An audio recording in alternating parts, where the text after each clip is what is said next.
Get out of my office. I don't ever want to see you again." My father's voice echoed through the empty boardroom, sharp and cold, cutting deeper than any knife could. The room felt suffocating, the air thick with decades of tension. But I stood there, unmoving, unflinching. "You've made your choice," I said, my voice steady despite the rage simmering inside me. "I'll make mine." His face was red, a mixture of fury and disbelief. He couldn't understand why I wasn't begging, why I wasn't groveling for his approval. He expected me to crawl back like I had always done before. But this time, I wasn't going anywhere. Flashback to 10 years ago.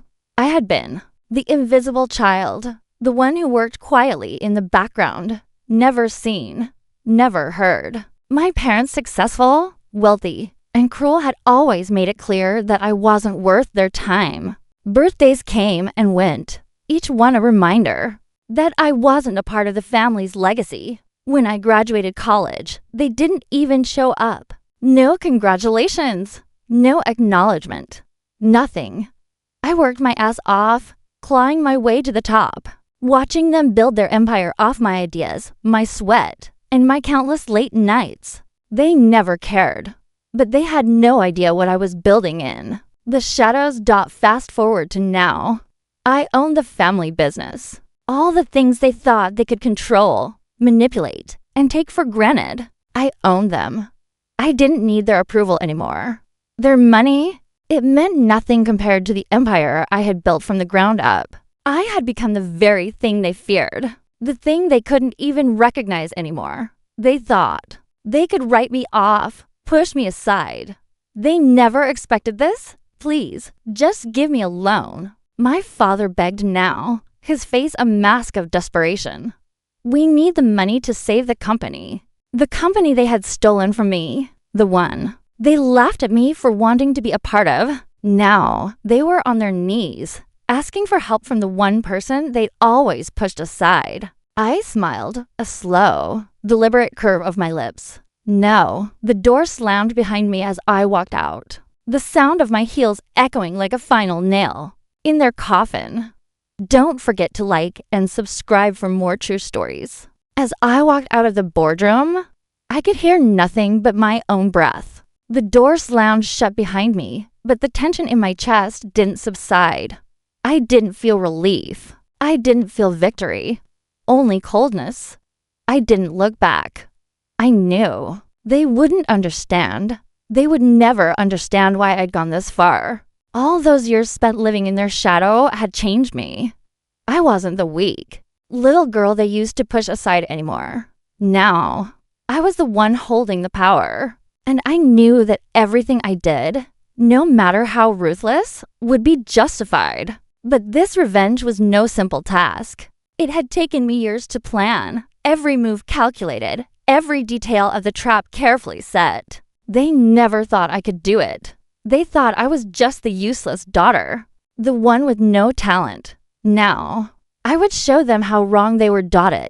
All started that one morning when I accidentally overheard a conversation I would never forget. They were talking about me, about how I wasn't smart enough to be part of the family business, how I was just a nuisance. That line kept echoing in my mind every single day, reminding me of what I needed to do to prove them wrong. And now, here I was, in a position they never thought I'd reach. Every plan, every decision, it had all been meticulously laid out. But when I looked into my father's eyes for the last time, I knew this was just the beginning of my revenge. The cold, crisp air felt almost surreal as I stood in the parking lot, my mind still racing from the confrontation with my father. The weight of everything I had built the years of hard work, the sacrifices, the quiet plotting hung heavily on my shoulders. But it wasn't relief I felt. It was the adrenaline, the fire of revenge that had been smoldering for far too long, now flaring up uncontrollably. I had been preparing for this moment my entire life. Every action, every word, every slight and betrayal had been cataloged, stored deep within me like a weapon ready to be unleashed. The decision to leave the family was not born of weakness, but of necessity. They had ignored me, belittled me, made me feel invisible for years. But the real turning point came when I realized they weren't just ignoring me, they were stealing from me. My ideas, my hard work, my ambitions. They were using me as a stepping stone to grow their own empire, while holding me down in the shadows. And they had no idea how much I knew. The plan started to take shape long before I left. I knew that if I stayed, I would never be seen as anything more than a daughter in their eyes, a mere accessory to their empire. So I left quietly, strategically starting small but building fast. What they didn't know was that I had been gathering every bit of information I could, tracking their movements, studying their weaknesses, and waiting for the right moment to strike. When I finally stepped out on my own, I wasn't just looking for success. I was looking for a way to destroy everything they held dear, to take everything they had built and turn it into my own. And that moment, the one I just left behind in the boardroom, was merely the beginning. The first step was always the most delicate. They underestimated me, and I knew it. My father was a proud man, used to being the one in control, the last thing he expected was that his own daughter would come back to claim the throne. He thought he had secured forever. But I wasn't going to just walk in and take over. No, I needed to be smart, subtle. I spent months setting the stage. I knew their business inside and out better than they did. Every project, every client, every supplier, I had access to all of it. At first, I'd simply observe, making small but calculated moves to position myself in the right places. A well-placed word here, a strategic introduction there. Slowly, my network grew. My influence spread, and they were too blind to see it. But the real genius behind my plan was the long-term strategy. I knew they wouldn't just hand over control. No, I had to outsmart them, make them believe that everything was going according to their plan. Well, in the background, I was quietly dismantling their foundation. I infiltrated their trusted circle, made my way into meetings they didn't think I could attend. I manipulated financial reports, made subtle changes to contracts that only a keen eye would notice. Each action was a tiny cut, a wound that they didn't feel right away but would slowly bleed out over time. The first confrontation came sooner than expected. My father called me in for a private discussion. I knew it was coming. The business was at a critical juncture, and he thought I was the answer to his problems. But I wasn't there to help him. I was there to push him further into the corner. "I'm sorry, but I just don't see how we can move forward without you," he said, his voice tinged with frustration. "We need someone who understands the industry, someone who knows how to think outside the box." His words should have felt like a compliment, but instead, they were just another reminder of how little he respected me, how little he thought of me. He didn't know that the outside-the-box thinking he needed was exactly what I had been implementing, all while he was blinded by his own arrogance. "Maybe you do," I replied, keeping my voice calm, level. "But I'm not sure you're ready for what's coming." The look on his face, confusion mixed with suspicion, was exactly what I needed. He didn't know that I was the storm that was about to tear everything apart. From there, the tension grew. I could see it in the way he avoided my calls, the way he started to question the sudden changes in the business. It was working. My actions were sowing doubt, and now the cracks were beginning to show. But that was only the beginning. As I continued to manipulate the flow of information, I realized that some of the people I had once thought were loyal were now questioning their own positions. They could sense the instability, but they didn't know where it was coming from. The power struggle was shifting in my favor, but I couldn't afford to let my guard down. The next phase of my plan was crucial, executing the final strike. I needed them to be cornered, to feel the heat of their mistakes pressing against them. That's when I made my move. I wasn't going to give them any room to maneuver. I was going to hit them where it hurt the most, their reputation. I leaked information carefully, subtly about a questionable business deal they had made. It wasn't a full-blown scandal, but it was enough to spark rumors, enough to cast doubt on their competence. The media took the bait. The investors began to question, and the walls they had so carefully built started to crumble. Every day, I watched the pressure mount. They didn't know what was coming, but I did. I had become the puppet master, pulling the strings while they danced to my tune. The tension between us, once subtle and unspoken, had reached its boiling point. The stakes were higher now, and I knew that there was no going back. As I prepared for the final showdown, I could feel the weight of my father's betrayal bearing down on me. I had learned from him, yes, but I had also learned how to destroy him. The journey was almost over, but I knew that the real test would be what happened next. The following weeks felt like a tense waiting game. Every time I woke up, I knew I was getting closer to the tipping point. My plan had been set in motion, and now all I had to do was watch as the world I had carefully built began to unravel. But the more I watched, the more I realized how deeply ingrained the family's control was. They had built an empire, yes, but they built it on the backs of people like me. People they never valued, never saw coming. I wasn't just playing for power anymore. This was personal. They had taken everything from me, and now it was my turn to make them feel every ounce of betrayal they had dished out to me over the years. But every move I made had consequences, and it was becoming clear that some of my actions were starting to be noticed. My father, proud, stubborn, and deeply set in his ways, was no fool. I knew he had sensed something was wrong, but he had no idea where the attack was coming from. And that's when the first real obstacle appeared. One afternoon, I received an unexpected call from Min. He had been my ally, my confidant, the one person who knew the full extent of my plans. But his voice now carried a note of urgency, a tremor I had never heard before. "We have a problem," he said, the words hanging heavy in the air. "I think they're onto us. Someone in your father's circle knows what we've been doing." A cold shiver ran down my spine. I had known this day would come, but it still caught me off guard. I had built my plan with careful precision, relying on secrecy and the trust of a few key people. If one of them turned, everything could come crashing down. "What do you mean?" I asked, keeping my voice steady despite the alarm bells ringing. In my head, there are whispers, rumors, leaks. Someone is feeding information. If we don't move fast, they'll trace everything back to us. I knew then that this was the breaking point. If I hesitated, if I gave them even a sliver of opportunity to turn the tables, I would lose everything. But I couldn't let panic take over. This was a game of chess, and I was already a few moves ahead. "We need to find out who it is. No one can be trusted anymore," I replied. "I'll handle it."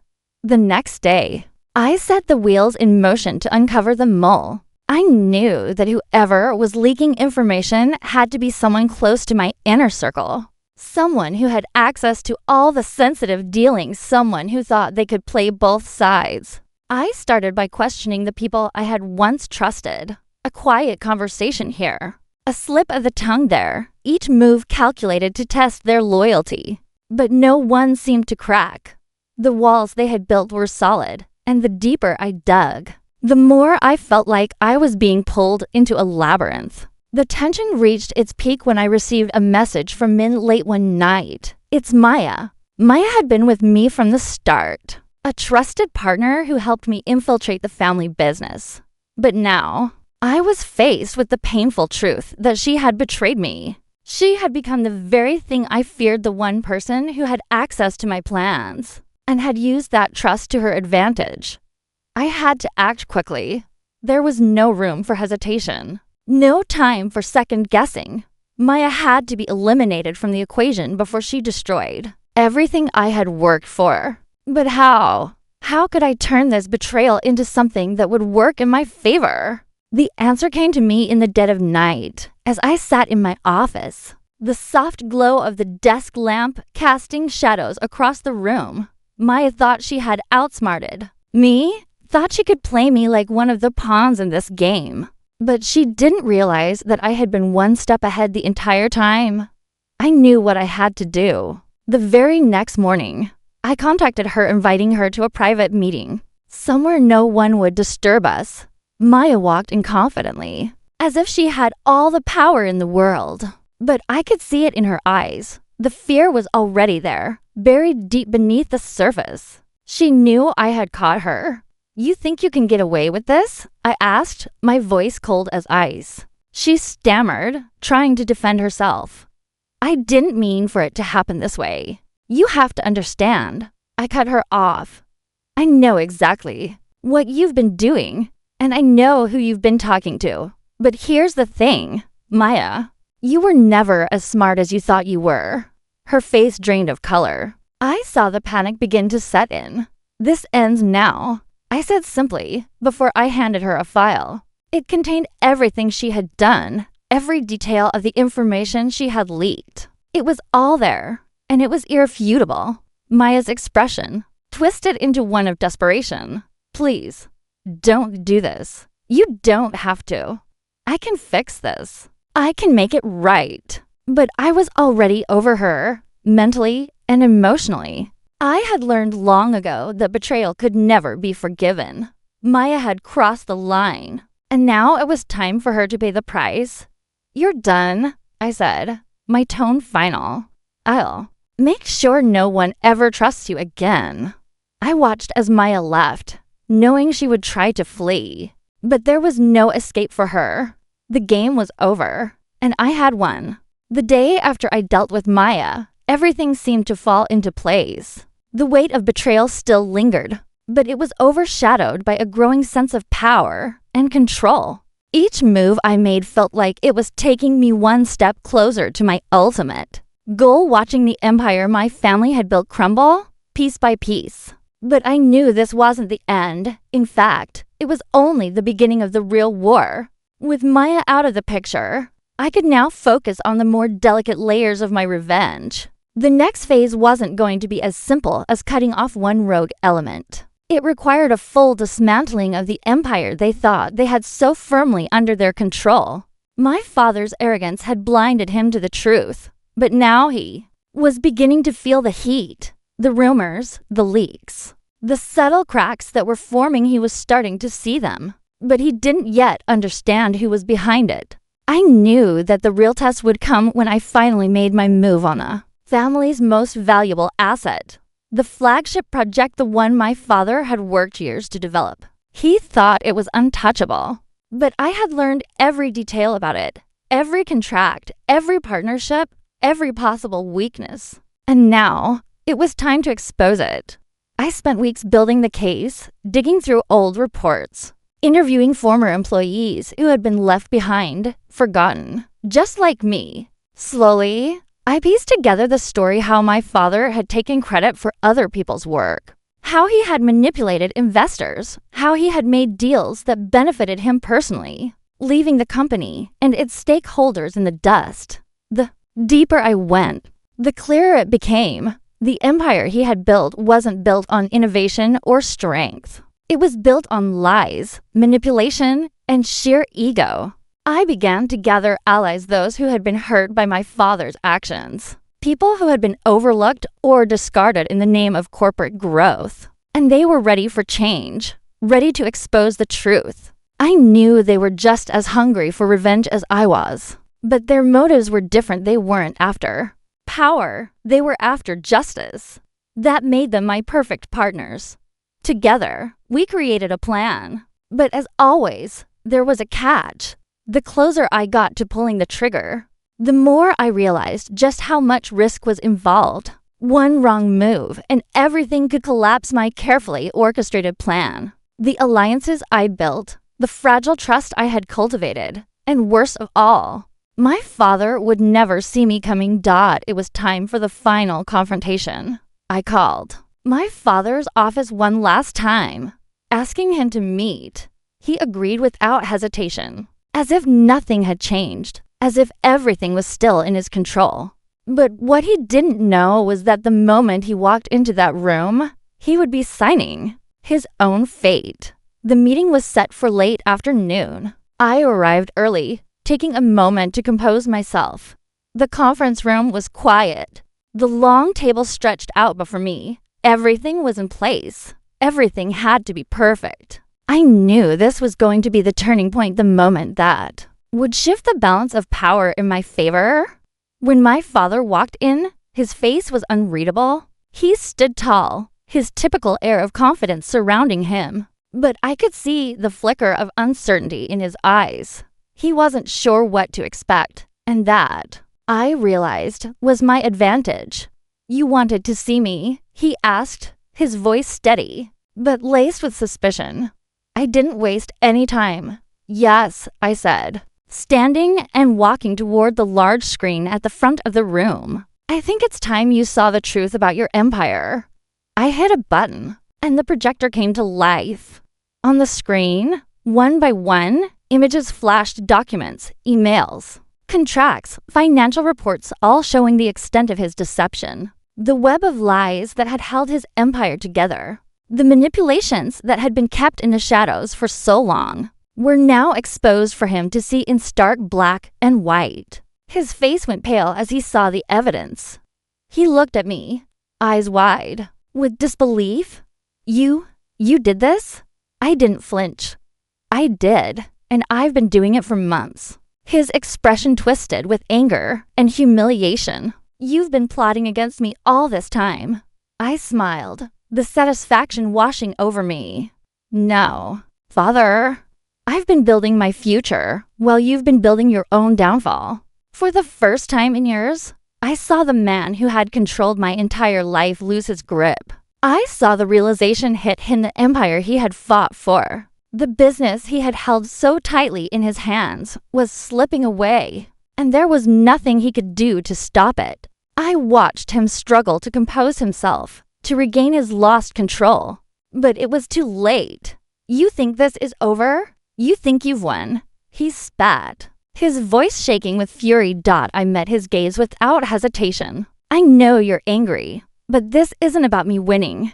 It's about you losing. You lost the moment you decided I wasn't worth your time. You lost when you thought you could control everything. And now, it's time to pay for it." He clenched his fists, but the room had already shifted. The power dynamics had changed. I had made my move, and he knew it. As he stormed out of the room, I felt the last of the tension in my chest dissolve.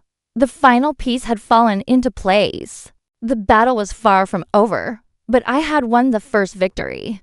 The empire my father had spent years building was crumbling, and I was standing at the top, watching it all burn. But even as the flames rose around me, I couldn't shake the feeling that this was only the beginning. The war had only just begun.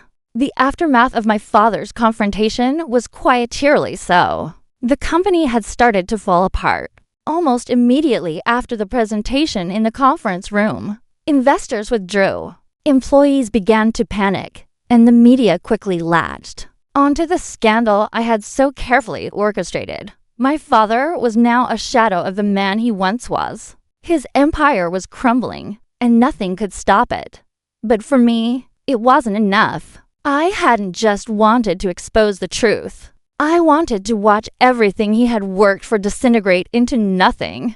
It was more than just revenge, it was liberation. For years, I had been suffocated by his control, and now the world was finally seeing him for who he truly was, a man built on deceit and manipulation. He had taken everything from me, but now I had taken everything from him. Despite the chaos, a sense of calm began to settle over me.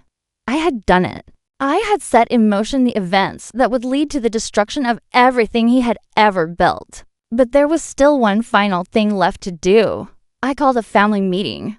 My father was hesitant, but I knew that he had no choice. He was cornered, and in his desperation, he was willing to do anything to salvage what was left. I could hear the tremor in his voice when he agreed to meet.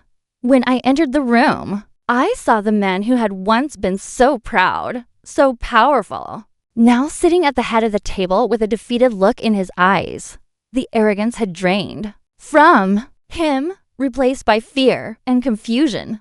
"You're here to finish me off, aren't you?" he said, his voice hollow, almost broken. I took a seat across from him, meeting his gaze with the same coldness I had felt for so long. "I'm here to give you a chance to do something you've never done before. Admit your mistakes." His eyes flickered with surprise, but he quickly masked it with anger. "Mistakes? You think I've made mistakes? You've destroyed everything I've built." I leaned forward, my voice steady but firm. "No, Father, I didn't destroy anything. You did. You've always been too arrogant to see that. You thought you could control everything, that your lies would never catch up with you. Well, they have." For a moment, there was silence. He seemed to shrink in his chair, unable to respond. And in that moment, I realized that he knew. He knew it was over. He had nothing left to fight with. "So, what now?" he asked, his voice barely above a whisper. I let the silence stretch before answering. "Now, you can either leave and disappear, or you can stay and face the consequences. But no matter what, the company is mine now. I've already taken control." His eyes widened in disbelief. "You can't." "I can." I interrupted. "And I have. Everything you built, everything you took from me is mine now. You'll never have the power you once had. You'll never control anything again." He slumped back in his chair, defeated, his expression a mix of anger and regret. For the first time in my life, I saw him for what he truly was, a man who had lost everything. And the realization hit me hard. He wasn't just the villain in this story. He was a man broken by his own choices, a man who had sacrificed everything, including his family, for the illusion of power. I left the meeting with a sense of finality. It was done. The empire had fallen, and I had claimed it as my own. The power I had spent years fighting for was now in my hands. But as I walked through the empty hallways of the company I had once been excluded from, I couldn't shake the feeling that something was missing. Revenge had been sweeter than I had ever imagined. But in the end, it hadn't filled the void inside me. I had spent so long looking to the past, looking for validation and retribution, that I had lost sight of the future. I had gotten what I wanted, but I was left with nothing but an empty victory.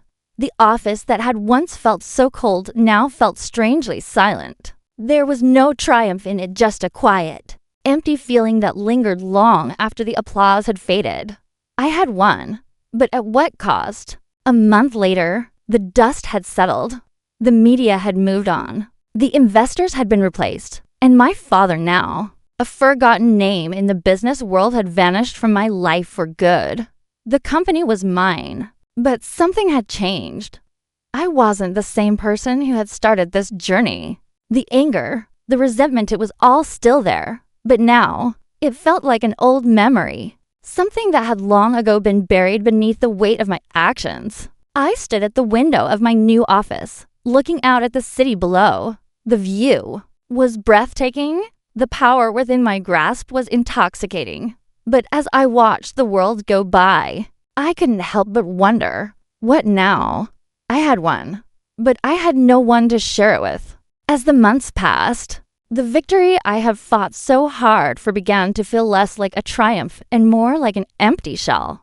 The company was mine, yes.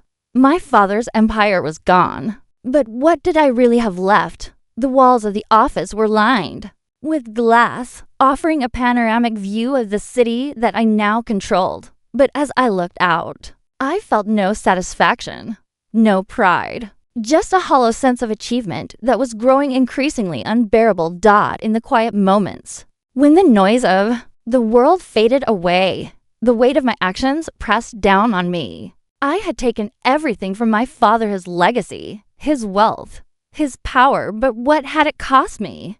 The bitterness of revenge had been so sweet at first. It had fueled me, driven me to do things I never thought I would do. But now, in the silence of my success, I realized that I had sacrificed more than I had ever imagined. I looked around the office, the place that symbolized all my years of struggle and pain, and it felt foreign. The people I had once relied on, the ones I had built alliances with, had now become faceless. I had pushed away my past, convinced myself that this victory was all that mattered. But as the days wore on, I couldn't escape the nagging feeling that something was missing in the process of seeking retribution. I had lost something I could never regain: connection. The people who had once been a part of my life, family, friends, allies were now distant memories. I had severed those ties so completely that they no longer existed, replaced by the cold, impersonal world I had built around myself. My father had betrayed me, yes, but in doing so, I had betrayed myself, too. I sat in my chair, staring at the empty space across from me, the chair where I had once hoped my father would sit, offering his approval, his respect.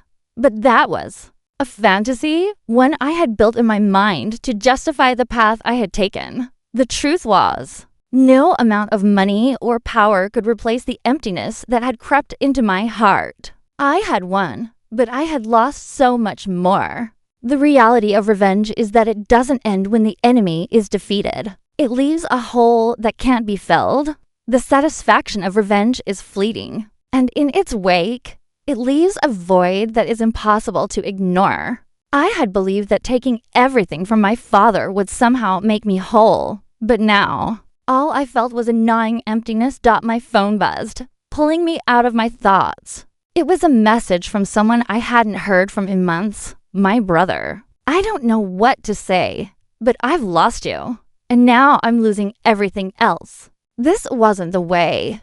The words hit me harder than I had expected. I had distanced myself from him long ago, convinced that this was the only way to move forward. But in my quest for vengeance, I had destroyed not just my father's legacy, but the family I once had. And now, it seemed that the damage was irreparable. As the message lingered on my screen, I realized that there was no going back. The road I had chosen had led me to this point, and now I had to face the consequences. Revenge had cost me everything: my family, my humanity, and even my sense of purpose. The power I had gained was nothing compared to the relationships I had shattered along the way. No amount of wealth, no corporate success could fill the void I had created. I thought about my father, sitting alone in his small apartment. The man who had once been the center of everything I had known. The man I had spent years hating, only to find that in the end, I was no different from him. We had both sacrificed everything for power, for control, and now we were both left with nothing. The story was over. The empire had fallen. The revenge was complete. But in the end, I realized that it wasn't the victory that mattered. It was the cost of getting there. And the price of revenge was far too high. If this story touched you, share it with someone who needs to hear it.